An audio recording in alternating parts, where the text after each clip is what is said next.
November 20, Wednesday, 2024 ng alas 4:50 dito sa Bungatan sa Cavite. Bali kaninang umaga nga pala, pagkagising ko ng alas 4 na madaling araw, yun, magulo na sila doon sa Bagtas. Mga babae doon, di ko alam kung anong mga. Tsaka dito ngayong hapon na to, dito naman banda sa Pasong Kawayan. Pasong Kawayan ba? Bunga. Dito, kapalibot. So, malala na sila. Talagang malalang malala. Tapos, kagabi pag uwi ko, nakikinig ako ng balita doon sa 105.9. Wala kasi ibang istasyon matino-tino. So, may emergency call si Bongbong, si President Bongbong sa Amerika. Tumawag daw si Trump kay Bongbong. Hindi ko alam, totoo. Siyempre, magaling magpalabas tong mga to eh. So kung totoo, di maganda-ganda. Palpak yung. So,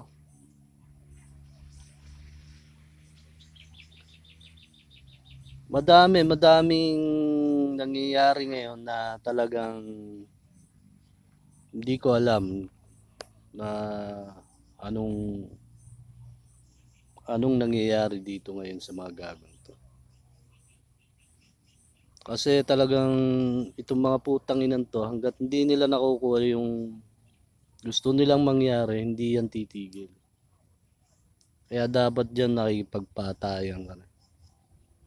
Problema nito, hindi ko alam kung anong gamit ang meron tayo.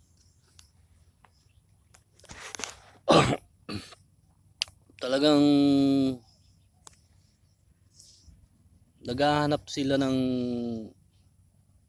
gulo o ewan ko, talagang praning sila, talagang nabapraning sila. Merong dito, ano bang topic natin yan?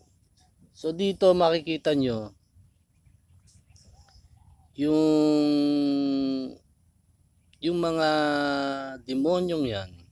Ayan no, dating daan, Iglesia ni Cristo. So makikita nyo talaga, hindi ko pa alam kung ano-ano pang mga religion yan mga nandyan. So makikita nyo kung anong klaseng demonyo mga yan. Intakin mo, magtuturo ka sa simbahan mo. Tapos tuturo mo katarantaduhan mo. Yan pala yung mga ginagawa nila noon pa. Para tapos meron pang kunyaring baka maawa sa iyo ang Diyos. Noon, yung kunyari, mahirap ka, sumama ka sa grupong yan, baka kaawaan ka ng Diyos, bigyan ka ng trabaho. Yun pala, sila nagbibigay ng trabaho. Diba? Yung iba naman na tatanga-tanga, uy, totoo nga to, puta, nagkatrabaho akong bigla. Diba? Ang dito, para bang ginagawa natin para bang kumuha sila ng mga maaakay nila dun sa palabas na ginagawa nila. Ano bang totoo talaga? Hindi ko naman alam. Ano bang talagang totoo sa inyo? Doon ka ba sa palabas? O doon ka sa totoo? No? Tapos, may narinig pa ako dati na sila yung magsisilbing demonyo. Siguro yung parang sila yung demonyo kasi nagbabasa sila ng libro. So sila daw yung demonyo muna. Sabi. Ewan ko totoo kasi naririnig ko lang. Sila daw muna yung demonyo. Daw. Tapos sila yung magpapahirap para daw subukin. Susubukin ka daw. Na mga totoong demonyo talaga. Napakabigat ng mga inaasahan mong yung inaasahan mong mga grupo na akala mo sumusunod sa Diyos, yung pala yung mga siraulo. Nakita nyo naman kung ano mga pinaggagawa niyan dito. Alas 2, alas 3 na madaling araw, para silang mga aswang sa madaling araw. Naririnig ko dito, ABS-CBN na naman, mga taga-ABS na naman, ano.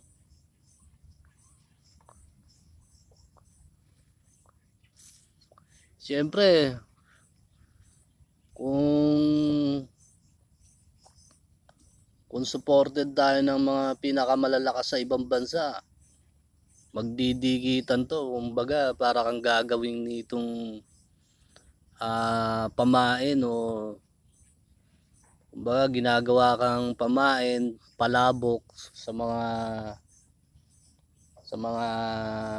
siyempre kunyari kadikit mo yung isang malalakas na tao sa ibang bansa, magdidigitan sa iyo ngayon yun.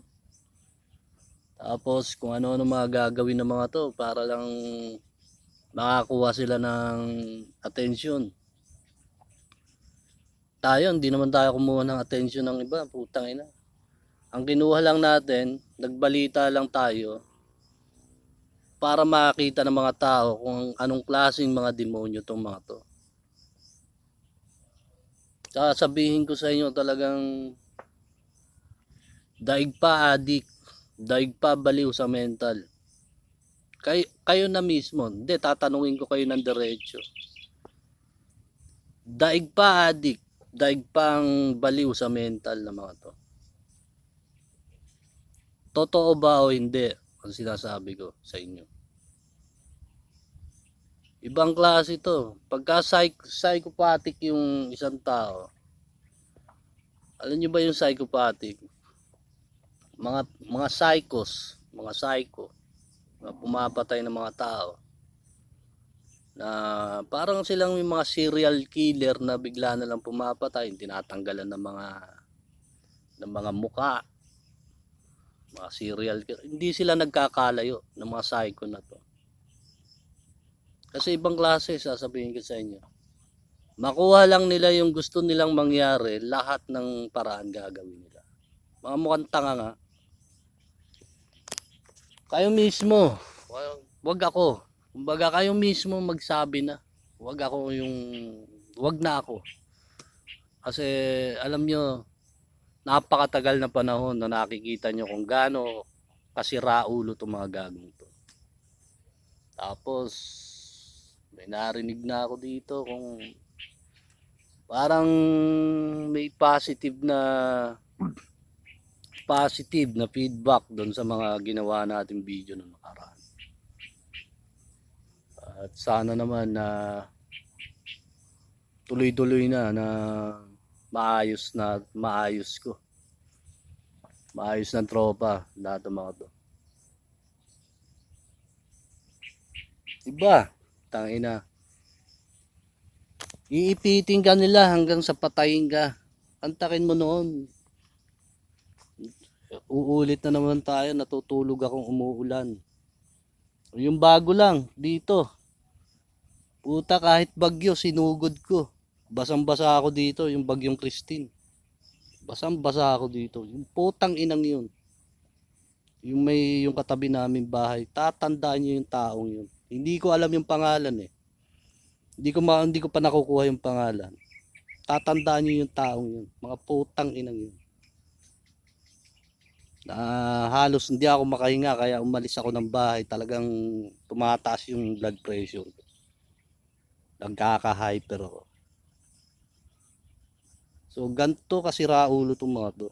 Yang ginagawa nila, alam nila yan. Kasi namomonitor nila yung takbo ng katawan ko. Alam na alam nila yan. Kaya sabi ko sa inyo, daig pa adik, daig pa baliw nito sa mga mental. Yung mga baliw sa mental, naandun lang. Nakatunganga, nakaganyan. Walang ginagawang masama.